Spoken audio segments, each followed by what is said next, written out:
कई भागों में बटा हुआ था।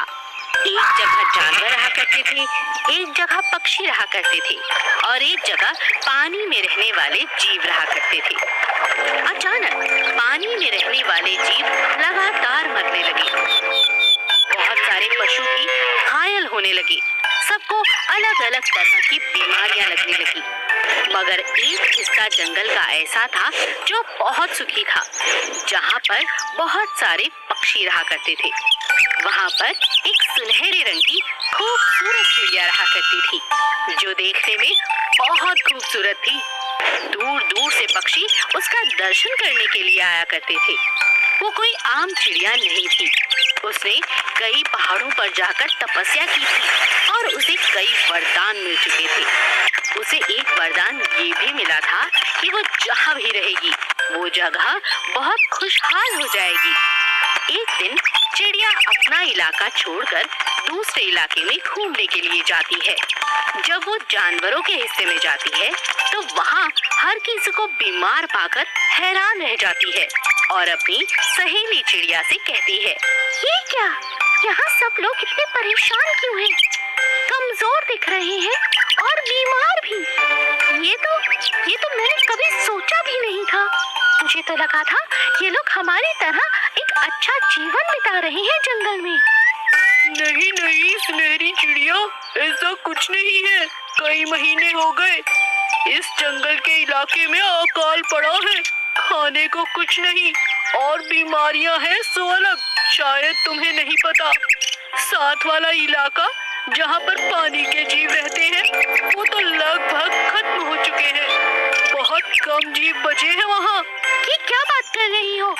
मेरे होते हुए हमारा आस पड़ोस इस तरह बेकाबू हो रहा है, बीमार और मर रहा है। ये मैं कैसे होने दे सकती हूँ? चलो आज से यहीं रहना शुरू करते हैं। भूल गई, मुझे वरदान मिला है, मैं जहाँ भी रहूंगी वहाँ खुशियाँ और सुख समृद्धि जरूर आएगी। ये तो आपने सही कहा, मैं तो भूल ही गई थी। मैं अभी बाकी चिड़ियों को कह कर आती हूँ। हाँ हाँ जल्दी जाओ। सुनहरी चिड़िया अपने इलाके से सभी चिड़ियों को बुला लेती है और जंगल के दोनों हिस्सों में बारी बारी से रहने लगती है, जहाँ पर पानी के जीव रहते थे और जहाँ पर पशु रहते थे। धीरे धीरे सब कुछ आम हो जाता है। तुम्हारा बहुत बहुत शुक्रिया। मैं बंदर हूँ, इसी इलाके में रहता हूँ। मेरे परिवार के सब लोग इस तबाही में जान दे चुके हैं। मैं भी मरने वाला था, मगर तुमने यहाँ रहने का जो फैसला किया ना चिड़िया, यही कारण है कि मैं आज जिंदा हूँ। और मैं ही क्या, पूरा इलाका खुश हो चुका है। और साथ वाला इलाका जहाँ पर पानी के जीव मर गए थे, लगभग खत्म हो गए थे, वो भी अब बहुत खुश हैं। क्या तुम वहाँ चलोगी उनसे मिलने? हाँ हाँ क्यों नहीं। चिड़िया पानी के जीवों को मिलने जाती है। वहाँ की मछलियाँ पानी फेंक फेंक कर चिड़िया को सलाम करती हैं और खुशी जताती हैं। चिड़िया एक फैसला लेती है। बहुत हुआ, हमने जंगल को 3 हिस्सों में बांट रखा था। आज के बाद ये 3 हिस्से नहीं रहेंगे, हम सब मिलकर रहेंगे और मैं इस हिस्से में रहूंगी जो बीच का हिस्सा है, ताकि हम सब खुशी खुशी रह सके। ये तो तुमने बहुत अच्छा फैसला लिया है सुनहरी चिड़िया। तुम चिड़िया नहीं, हमारे लिए भगवान हो। विशाल जादुई मछली और बाघ।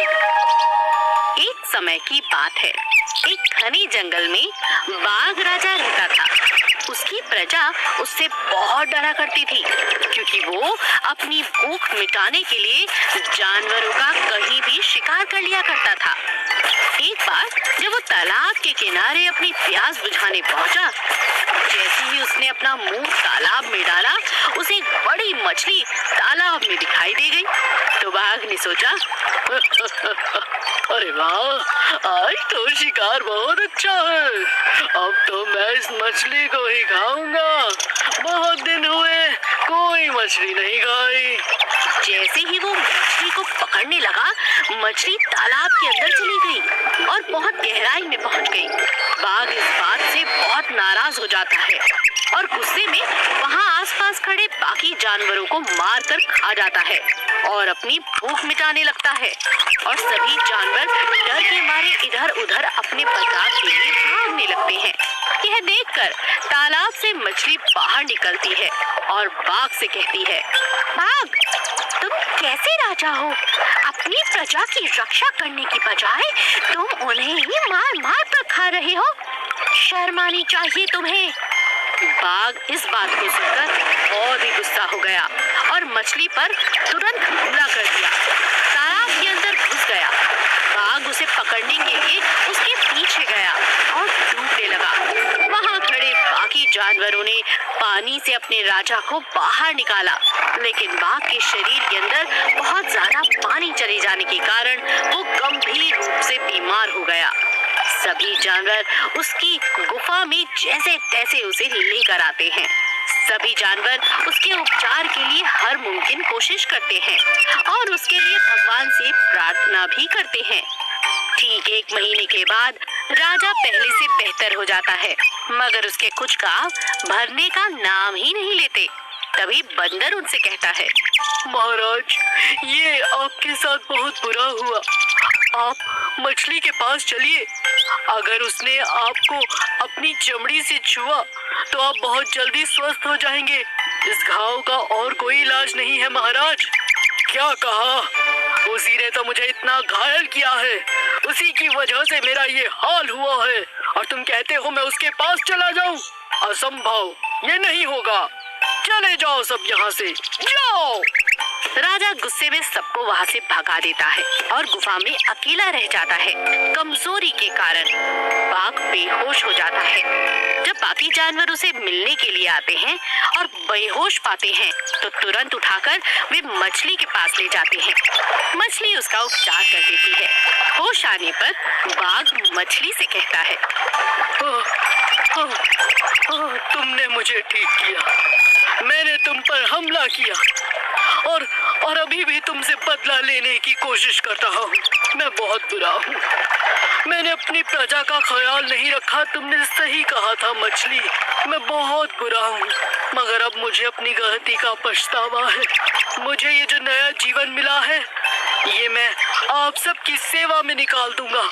आज के बाद अपने जंगल से कोई जानवर नहीं खाऊंगा। ये मैंने प्रण लिया है। सभी जानवर खुशी खुशी अपने राजा के साथ रहने लगते हैं।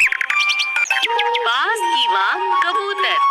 सोनपुर जंगल में चिक्की नाम की कबूतरी रहा करती थी। वो बहुत ही शरीफ थी और दयालु थी। वो सोनपुर जंगल में बिल्कुल ही अकेली रहा करती थी। उसके सभी रिश्तेदार सोनपुर शहर में रहते थे। चिक्की कभी कभी अपने रिश्तेदारों से मिलने सोनपुर जंगल से सोनपुर शहर जाया करती थी, जहाँ पर ऊंची ऊंची बिल्डिंगों के किनारे उसके रिश्तेदार अपना घोंसला बनाकर रहते थे। एक दिन चिक्की अपनी बहन सोनी से मिलकर जब शहर से वापस आ रही थी, तब उसने उड़ते हुए देखा। अरे ये क्या? ये तो किसी पक्षी का बच्चा लगता है। चलो चलकर देखती हूँ। जब उसने नीचे आकर देखा तो एक बाज का घायल छोटा सा बच्चा पड़ा हुआ था। चिक्की ने उसे पानी पिलाया और पानी पीते ही बाज बच्चे को होश आ गया। चिक्की ने उसकी हालत देखकर सोचा, अगर मैंने इसे यहाँ छोड़ दिया तो ये मर जाएगा। इसे साथ ले चलती हूँ। चिक्की उसे उठाकर अपने घोंसले में ले आई और उसकी खूब सेवा की। कुछ ही दिनों में वो बिल्कुल तंदुरुस्त हो गया। बेटा, तुम्हारा नाम क्या है? चिक्की ने उससे पूछा। बाज ने कहा, मेरा कोई नहीं है। आज से तुम ही मेरी माँ हो। मेरे मम्मी पापा को तो शिकारी पकड़ कर ले गया। आपने मेरी जान बचाई है। अब आप ही मेरी सब कुछ हो। चिक्की को उस पर दया आ गई और वो उसे अपने बच्चे की तरह पालने पोसने लगी। पेड़ पर रहने वाले सभी बाकी कबूतरों को ये बात बिल्कुल पसंद नहीं आई। सभी ने चिक्की को खूब समझाया, लेकिन चिक्की किसी की बात मानने को राजी नहीं थी। चिक्की ने उस बाज का नाम शेरू रख दिया था।